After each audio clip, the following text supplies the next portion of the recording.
오늘은 마가복음 7장 14절로 23절을 통해서 사람을 더럽게 하는 것이란 제목으로 은혜를 나누겠습니다. 마가복음 7장 전반부를 통해서 바리새인들과 서기관들에게 하나님의 계명과 또 사람의 전통에 대한 말씀을 가르치시면서 그들의 위선을 책망하신 예수님은 이제 이 사건을 통해 우리가 무엇을 배워야 할 것인가에 대해서 군중들에게 이야기를 해주십니다. 마가복음 7장 14절에 보면 무리를 다시 불러 이르시되 너희는 다 내 말을 듣고 깨달으라 말씀하셨어요. 지난주에 보았던 것처럼 종교 지도자들은 인간의 전통에 따라 손을 씻지 않고 음식을 먹는 제자들을 부정한 자다라고 정죄했습니다. 그러나 예수님은 그들에게 인간의 전통을 하나님의 계명과 혼동하지 말아라, 인간의 전통을 하나님의 계명 위에 두다 보면 인간의 전통으로 말미암아 하나님의 말씀을 폐하는 죄까지 범하게 된다 지적하셨습니다. 그리고는 이제 그를 따르던 무리들을 보시면서 내가 하는 말을 듣고 깨달아라 라고 이야기하고 계십니다.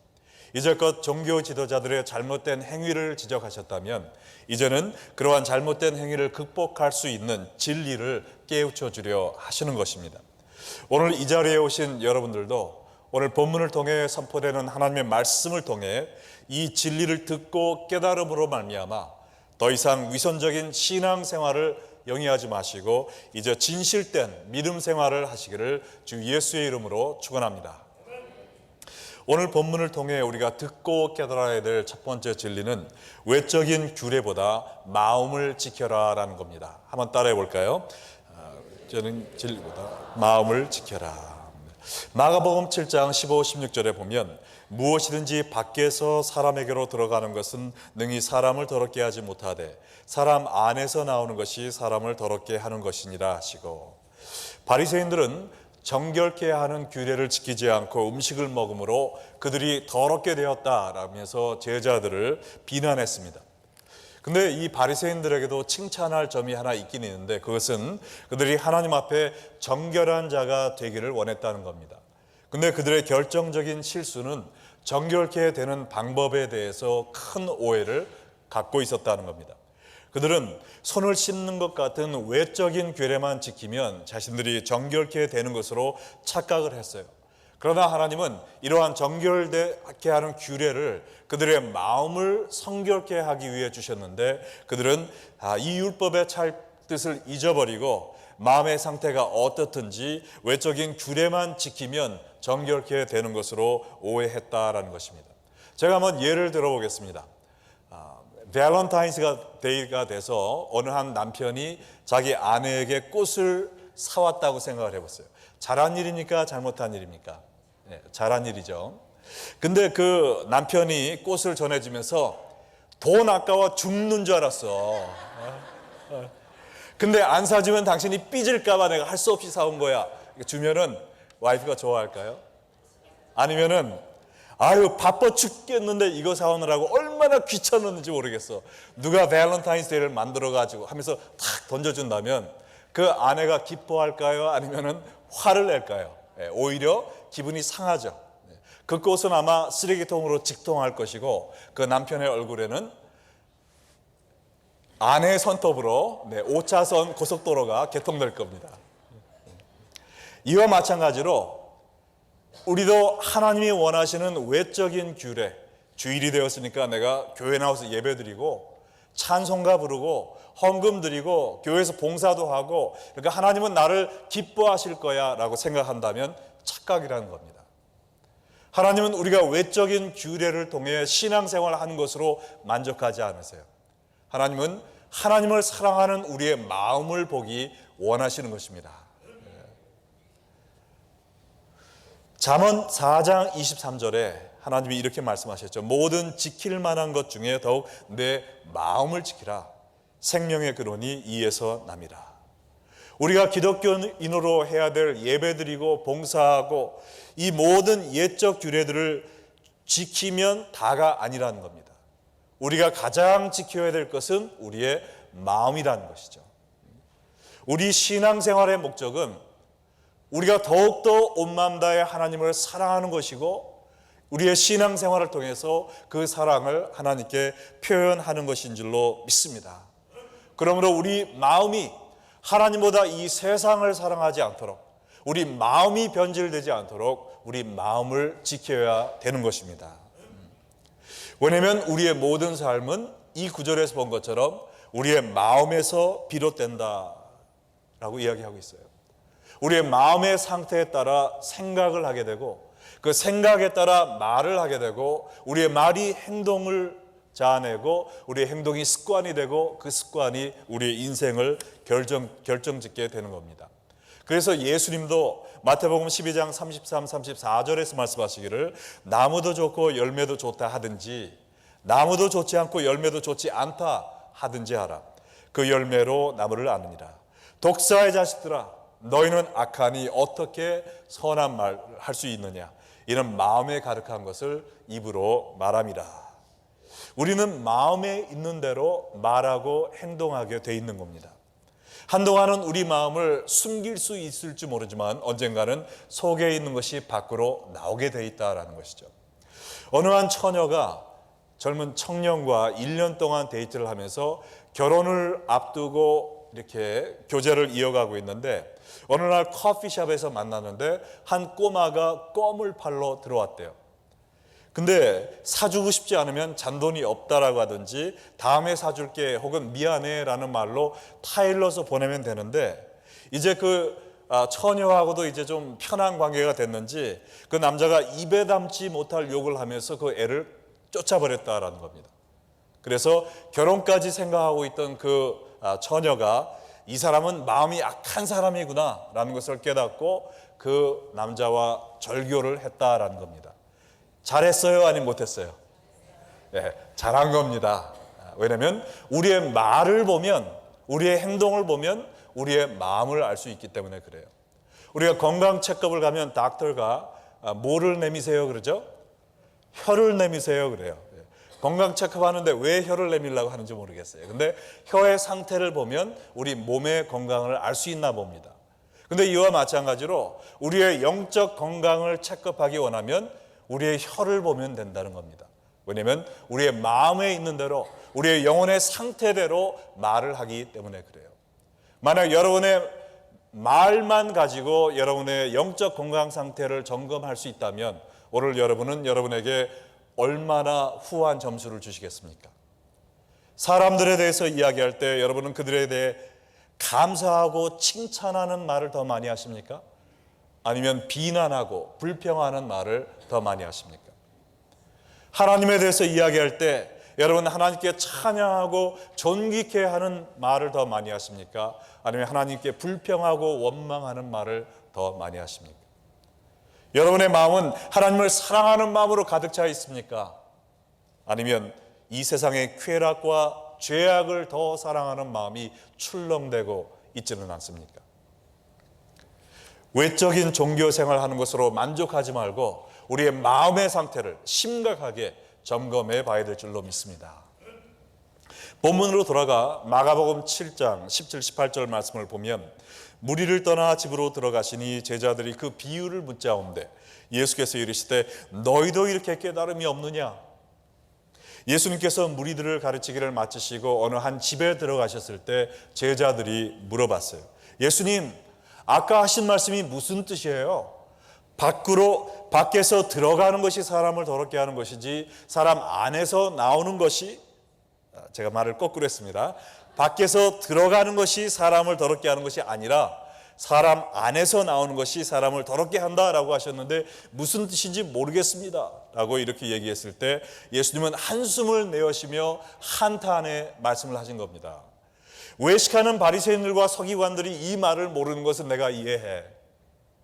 또 무지한 군중들이 이것을 깨닫지 못하는 것도 그렇다고 치자. 그러나 나를 따르는 나의 제자들이 이것을 모른다면 어떡해? 라고 말씀하시는 겁니다. 혹시 예수님께서 오늘 예배드리러 나온 여러분과 저를 보며 동일한 한탄의 말씀을 하고 있지는 않으실까요? 목사, 전도사, 장로, 권사, 집사의 직분을 가지면서 너의 마음에 나를 향한 사랑이 메말랐구나. 교회 나온 지 몇십 년 됐지만 너의 마음에 악독과 저주가 가득하면 어쩐 일이뇨? 교회에서 남을 인도할 위치에 있지만 너는 마치 장님처럼 너의 마음이 삭감해져 있구나. 혹시 이런 한탄을 하고 계시는 것은 아닐까요? 예수님께서는 마가복음 7장 18절로 20절 말씀을 통해서 동일한 메시지를 다시 한번 이야기해 주고 계십니다. 우리가 이 말씀을 같이 읽음으로 말미암아 이 말씀을 듣고 깨닫는 우리가 되기를 소원합니다. 같이 읽겠습니다. 무엇이든지 밖에서 들어가는 것이 능히 사람을 더럽게 하지 못함을 알지 못하느냐. 이런 마음으로 들어가지 아니하고 배로 들어가 뒤로 나감이라. 이러므로 모든 음식물을 깨끗하다 하시니라. 또 이르시되 사람에게서 나오는 그것이 사람을 더럽게 하느니라. 음식은 우리 마음으로 들어가는 것이 아니라 우리 배로 들어갔다가 우리의 창자를 통해서 밖으로 나가는 겁니다. 그러므로 외부에서 들어오는 음식이 우리를 더럽게 하지 못한다라고 하셨어요. 이 말씀은 우리 배에 들어가는 것이 아니라 우리 마음에 들어가는 것이 우리를 더럽게 할 수 있다라는 뜻이죠. 우리의 입을 통해 우리 배 안으로 들어가는 음식에 대해서는 우리가 굉장히 신경을 많이 씁니다. 여러분도 음식에 대해서 상당히 조심하시잖아요. 기름기 많은 거 난 안 먹어. 탄수화물도 조금만 먹을 거야. 그리고 나는 야채와 과일을 많이 먹어. 그것도 그냥 야채와 과일이 아니고 유기농 그것만 먹어. 그러나 우리의 눈과 귀와 입을 통해 우리 마음에 들어가는 생각들은 여러분 얼마나 신경 쓰고 계십니까? 또한 우리는 우리의 외모를 매력적으로 가꾸기 위해서 굉장히 많이 노력을 하는 것 같아요. 참 바쁜 분들도 새벽부터 일어나서 헬스클럽에 갑니다. 거기서 수영도 하고 달리기도 하고 또 근육 운동도 하면서 건강한 몸, 아름다운 몸을 유지하기 위해서 노력을 해요.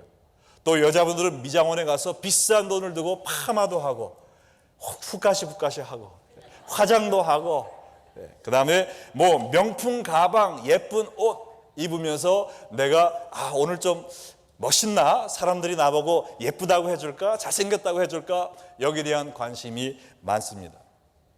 그러나 여러분의 마음과 영혼의 상태를 청결하고 거룩하게 유지하기 위해서 얼마나 많은 시간과 돈을 사용하고 있습니까?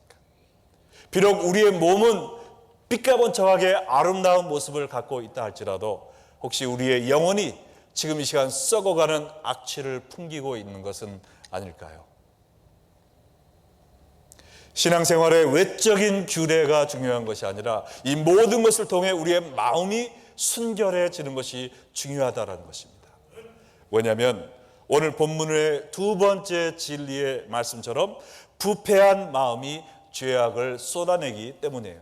한번 따라해 볼까요? 부패한 마음이 죄악을 쏟아낸다. 마가복음 7장 21, 22절을 함께 읽겠습니다. 속에서 곧 사람의 마음에서 나오는 것은 악한 생각, 곧 음란과 도둑질과 살인과 간음과 탐욕과 악독과 속임과 음탕과 질투와 비방과 교만과 우매함이니. 자, 아까 마음에서 생각이 나오고 그 생각에서 말과 행동이 나온다고 이야기한 것을 기억하시죠? 오늘 말씀해 보니까 정결하지 않은 부패한 마음에서 제일 먼저 무엇이 나온다고 그랬습니까? 악한 생각이 나온다고 그랬어요. 그리고 이 악한 생각에서 일만하기 쏟아져 나오는 겁니다. 이 짧은 두 구절에 보면 십계명이 모두 다 지금 어겨지는 것을 보게 됩니다. 십계명 중에 첫째에서 넷째 계명은 하나님을 사랑하는 거래요. 근데 이 하나님을 사랑하는 마음이 없을 때 다섯째부터 열째까지 인간과의 모든 관계가 지금 다 부서지고 망가진 모습을 우리가 보게 됩니다.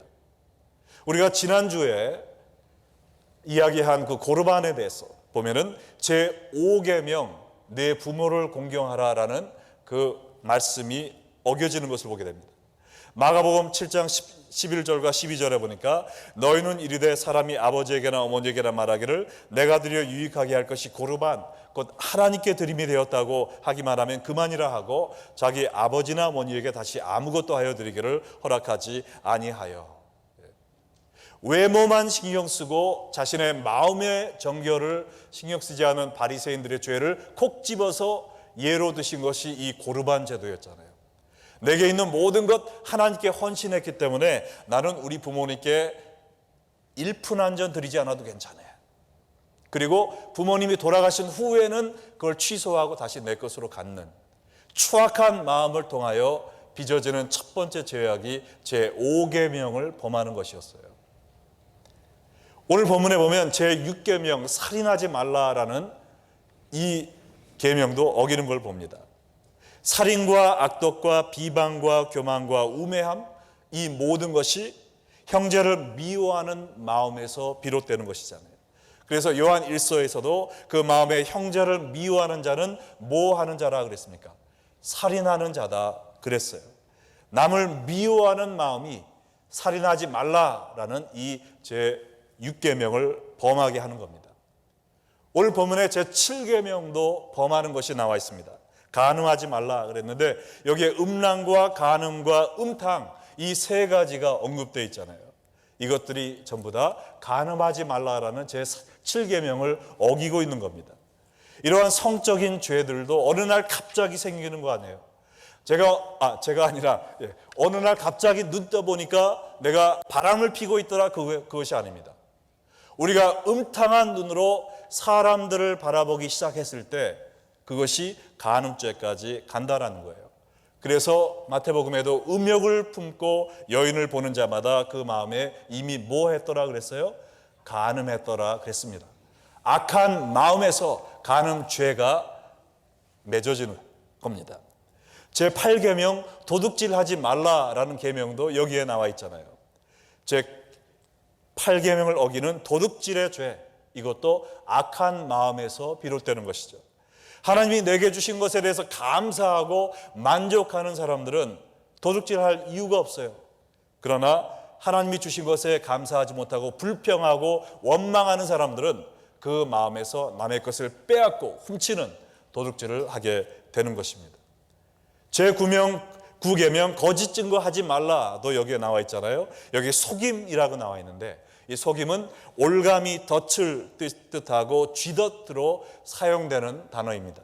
마치 가룟 유다가 예수님을 팔아 넘기는 조건으로 은 30냥을 이미 받고 예수님을 팔아 넘길 기회를 엿보기 위해 예수님 주위를 맴돌았던 것과 같죠. 그리고 로마 병정들을 이끌고 예수님을 잡아 넘기기 위해 겟세마네 동산에 갔으면서도 예수님께 입을 맞추는 그러한 가식적인 행동을 한 것처럼 우리가 남을 미워하고 원망하는 마음이 있을 때 그들을 궁지에 몰아넣기 위해 함정을 파고 거짓 증거하는 삶을 살게 된다는 겁니다. 제10계명 이웃의 것을 탐내지 말라라는 것도 악한 마음에서 나오는 것이죠. 여기에 탐욕과 질투가 언급됐잖아요. 우리가 남을 질투하게 될 때 그들의 소유물을 탐하는 탐욕의 죄까지 범하게 된다라는 겁니다. 이번 주에 제가 참 기가 차는 뉴스를 봤는데 인도에서 어떤 사람이 노름에 빠진 겁니다. 노름에 빠져가지고 판돈을 다 사용하고 이제는 돈이 없어요. 집도 없습니다. 그래서 뭐를 걸었냐면은 자기 아내와 동침하는 것을 걸고 노름을 한 거예요. 또 졌습니다. 그래서 어느 날 이 사람들을 데리고 자기 집에 가서 이 남편이 보는 앞에서 노름꾼 친구들이 자기 아내를 겁탈하는 것을 볼 수밖에 없었다는 겁니다. 아내가 깜짝 놀라서 충격을 받고 친정에 돌아갔는데 가서 빌고 다시 데리고 왔어요. 돌아오자마자 또 다른 노름꾼들이 와서 그 남편이 보는 앞에서 아내를 겁탈하게 하는 이것이 바로 탐욕의 열매인 것입니다. 우리가 하나님을 사랑하는 마음이 없고 내 자신을 사랑하고 내 쾌락을 사랑하고 이 세상을 사랑하는 마음이 있을 때 사람들을 죽이고 멸망시키고 모든 관계를 파괴하는 이러한 죄악된 삶에 빠질 수밖에 없다는 것입니다. 부패한 마음이 모든 죄의 온상지라는 것을 알아야 돼요. 예레미야 17장 9절에도 이야기하기를 다 같이 읽겠습니다. 만물보다 거짓되고 심히 부패한 것은 마음이라 누가 능히 이를 알리오마는. 모든 이 세상 만물보다 가장 거짓되고 부패한 것이 사람의 마음이라고 그랬어요. 우리가 아무리 외적인 신앙생활을 열심히 해도 우리의 마음이 성결케 되지 못한다면, 우리의 마음이 예수 그리스도의 보혈로 말미암아 씻어내지 않아진다면 우리의 삶은 변화될 수가 없는 것입니다. 여러분, 중국의 만리장성에 대해서 아시죠? 만리장성에 가보신 분도 여러분 계실 거라고 생각하는데, 이 만리장성은 중국이 BC 222년 진나라 시절에 북쪽 오랑캐들로부터 자국민들을 보호하기 위해서 만든 아주 30만 명의 군사와 수백만 명의 농민들을 동원해서 수십 년에 걸쳐 쌓아온 6,000km의 거대한 건축물입니다. 세계 7대 불가사의 중에 하나이죠. 그런데 참 안타까운 일은 이 만리장성이 중국을 북쪽 오랑캐로부터 보호하지 못했다는 거예요. 그 이유는 이 거대한 벽이 있었음에도 불구하고 그 벽 안에서 문을 지키던 문지기 하나가 오랑캐가 던져주는 돈을 받고 문을 활짝 열어버린 겁니다. 어느 누구도 이루지 못했던 큰 벽을 지어놓고도 그 안에 있던 한 사람의 마음을 제어하지 못해서 북쪽 오랑캐의 침략을 당할 수밖에 없었다는 거예요. 그러므로 우리의 삶에서도 외부적이고 가시적인 이러한 신앙생활의 종교의 벽을 쌓는 것이 중요한 것이 아니라 우리 마음에 튼튼한 믿음의 성벽을 쌓는 것이 중요합니다. 우리 마음을 지키는 것이 중요한 거예요. 내가 이번 주도 교회 나왔다, 이번 주에도 뭐 했다, 그것이 중요한 것이 아니라 과연 내 마음이 하나님을 사랑하는 마음으로 불타고 있는가, 아니면 세상을 향한 욕정이 불타고 있는가, 이것을 점검해야 되는 것입니다. 그러므로 오늘 이 말씀을 통해서 우리가 깨달아야 될 세 번째 중요한 사실은 새로운 마음이 변화의 비결이다라는 겁니다. 따라해 볼까요? 새로운 마음이 변화의 비결이다.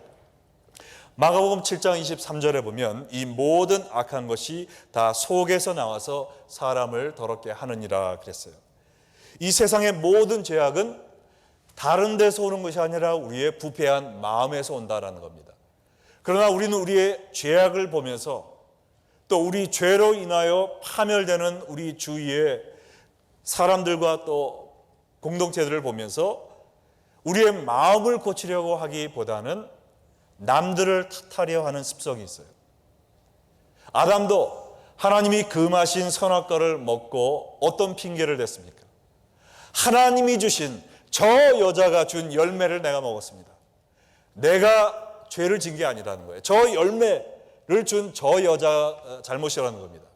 그뿐 아니라 저 여자를 데리고 온 하나님 당신의 잘못이에요 라고 오히려 하나님을 지금 삿대질하고 있지 않습니까? 이 아담의 삿대질의 대상이 된 하와는 또 뭐라고 합니까? 왜 그거 먹었냐 했더니 뭐라고 그랬어요? 저 뱀이 준 열매를 저를 먹었습니다. The devil made me do it. 내 잘못이 아니라 저 사탄의 잘못이다라고 이야기를 한 것이죠. 나의 부패한 마음을 고치려 하지 않고 모든 잘못을 남에게 돌리려 하는 이 버릇이 현대 기독교인들 삶 속에도 그대로 녹아져 있다는 것이죠. 우리 가정에 불화가 있습니다. 우리가 무슨 생각을 하죠? 내 아내가 바뀌어야 되는데, 저 못된 남편이 정신 차려야 되는데, 그러면 우리 가정이 평화로울 텐데, 그렇게 생각을 하는 겁니다. 교회에 분쟁이 있어요. 저 김 집사가 변해야 되는데, 저 이권사만 없으면 우리 교회가 평안해질 텐데, 내 아내가 바뀌기 전에 내가 변해야 된다는 걸 깨달아야 돼요. 우리 가정의 문제는 내 배우자의 문제가 아니라 부패한 나의 마음의 문제임을 인정하시기 바랍니다.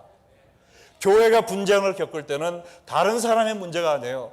부패한 내 마음이 그 모든 문제를 일으켰음을 우리가 인정을 해야 거기서 새로운 마음이 시작되는 것입니다. 우리의 부패한 마음을 어떻게 고칠 수가 있을까요? 로마서 12장 2절 다 함께 큰 소리로 읽겠습니다. 너희는 이 세대를 본받지 말고 오직 마음을 새롭게 함으로 변화를 받아 하나님의 선하시고 기뻐하시고 온전하신 뜻이 무엇인지 분별하도록 하라.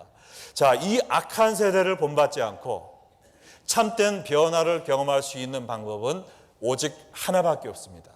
뭐라고 그랬어요? 오직 무엇을 새롭게 하라고 그랬어요?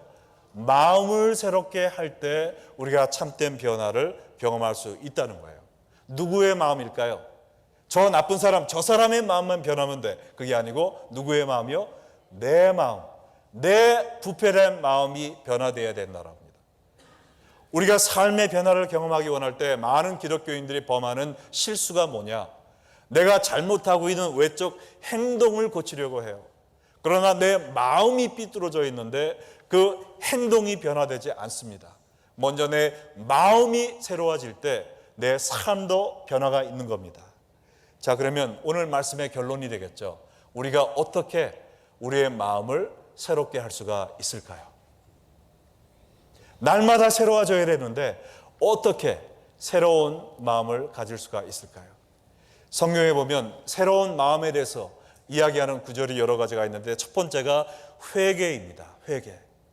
시편 51편 17절 한번 같이 읽겠습니다. 하나님께서 구하시는 제사는 상한 심령이라. 하나님이여 상하고 통회하는 마음을 주께서 멸시하지 아니하시리이다. 문제가 있을 때, 내 삶에 죄악이 범람하고 있을 때 저 사람 탓이에요 라고 하는 것이 아니라 하나님, 제 부패한 마음 때문에 이 모든 문제가 시작되었습니다. 저의 잘못입니다. 제 마음이 죄로 오염되고 고장나 버렸어요. 나의 마음이 하나님을 사랑하는 마음이 아니라 악한 생각으로 이 세상의 쾌락을 쫓아가는 마음으로 지금 넘쳐 흐르고 있습니다. 주님, 저를 용서하여 주시옵소서. 상한 심령으로 자복하고 통회하는 마음으로 회개하며 주 앞에 나아갈 때 하나님은 이 상한 심령을 멸시하지 않는다 그랬습니다. 품어주실 거예요. 어루만져 주시고 고쳐주실 것입니다. 그러나 우리가 하나님, 이것은 내 잘못이 아니고요, 저 사람 잘못이에요, 남의 탓을 하고 있는 한 우리는 하나님께 멸시를 받을 거예요. 우리의 삶은 고쳐질 수가 없습니다. 여러분, 새로운 마음을 갖기 원하십니까? 그렇다면 가장 먼저 회개의 영을 위해 간구하시기 바랍니다. 상한 마음, 회개하고 자복하고 통회하는 마음, 나의 죄를 깨닫고 인정하고 주 앞에 고백하는 마음, 나의 죄를 위해 눈물 흘리는 간절한 회개의 기도를 하나님께서 들으시고 여러분의 마음을 고쳐주시리라 믿습니다. 두 번째는 말씀이에요. 말씀. 시편 119편 9절과 11절 읽겠습니다. 청년이 무엇으로 그의 행실을 깨끗하게 하리이까? 주의 말씀만 지킬 따름이니이다. 내가 주께 범죄하지 아니하려 하여 주의 말씀을 내 마음에 두었나이다. 내가 범죄하지 아니하려 하여 주의 말씀을 내 마음에 두었다 그랬어요. 참된 회개를 통해 악한 생각을 내 마음에서 몰아냈다 할지라도 내 마음이 텅 비어 있으면 내 마음에 무엇이 다시 들어올까요? 악한 생각들이 쳐들어온다라는 겁니다. 그래서 회개로 씻어낸 마음을 하나님의 말씀으로 채워 넣어야 된다는 거예요. 그래서 우리가 주일마다 예배를 빠지지 않고 나와야 되는 겁니다. 그래서 우리가 피곤해도 금요일마다 미스바 찬양 기도에 나와서 말씀을 듣고 부르짖어 기도함으로 우리 마음을 새롭게 해야 되는 거예요. 여러분, 저도 목사지만 제 마음이 어떻게 깨끗해질까요? 목사님가 가만히 있어도 예수님께서 탁탁탁 씻어주실까 그렇게 생각하십니까? 말씀으로 하수도 청소를 하지 않으면 제 삶도 하나님과의 교제도 막혀버리는 거예요. 지난 금요일 날 제가 미스바 찬양 집회를 인도하면서 말씀을 전하면서 그 말씀을 통해서 하나님이 저를 만져주신 걸 느꼈어요. 특별히 요엘서 3장을 공부하면서 하나님께서 우리의 피난처가 되시고 도피성이 되어주신다라는 말씀이, 그 말씀을 묵상하고 전달하면서 제 마음에 확 박히는 겁니다. 설교가 끝나고 앉아서 우리 교인들과 함께 통성기도를 하는데 제 눈에 오랜만에 뜨거운 눈물이 흐르기 시작했어요. 하나님, 저는 죄인이고 주님의 심판 앞에 도저히 피할 곳이 없습니다. 그러나 하나님 자신께서 나의 도피성이 되어주셔서 예수 그리스도의 십자가로 말미암아 하나님의 심판에서 저를 보호해 주시는 하나님의 은혜가 너무나도 감사합니다.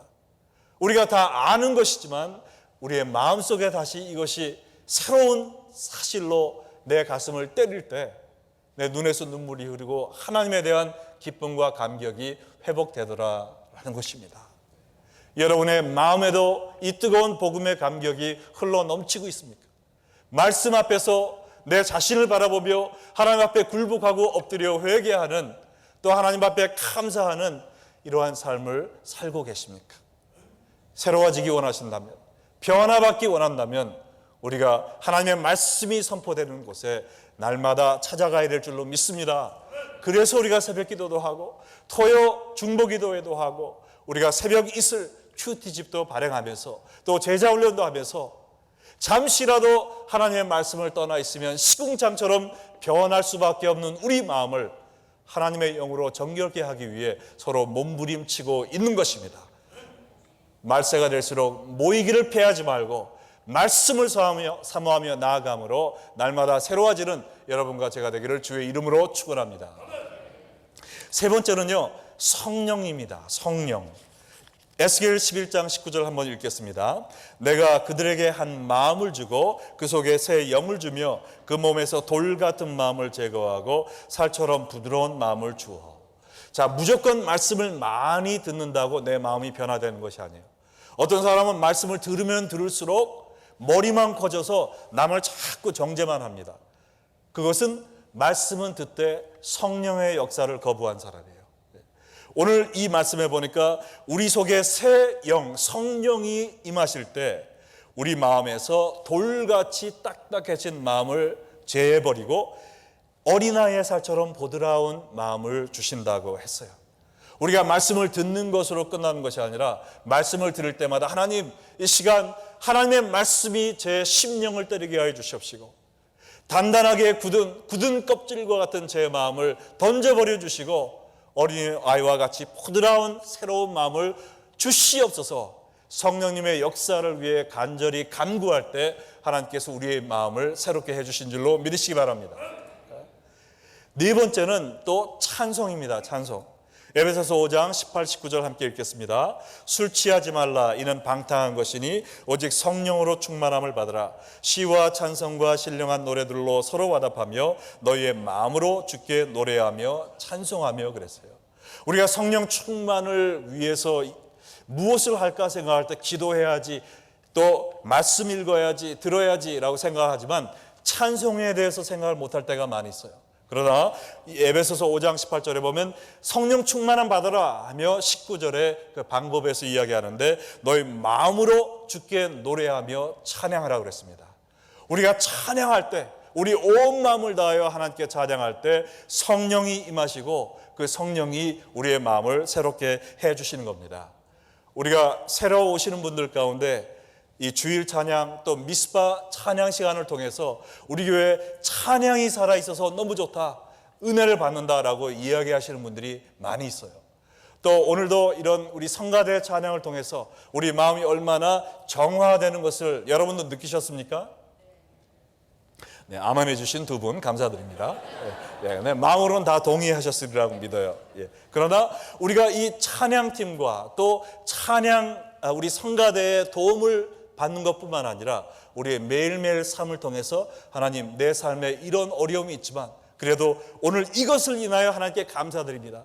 저것을 인하여 하나님께 찬양드립니다. 작은 것에 감사하고 찬양하는 그런 삶을 살 때 나도 모르게 내 삶에 새로운 성령이 충만히 임하는 것을 느끼게 될 줄로 믿습니다. 마지막으로 우리의 마음을 새롭게 하는 것이 누구냐? 바로 예수 그리스도이심을 믿으시기 바랍니다. 고린도후서 5장 17절 다 같이 읽겠습니다. 그런즉 누구든지 그리스도 안에 있으면 새로운 피조물이라. 이전 것은 지나갔으니 보라 새 것이 되었도다. 가장 중요한 것은 우리의 노력으로 우리가 새로워지는 것이 아니라 우리가 예수 그리스도 안에 들어가면 새로워진다는 겁니다.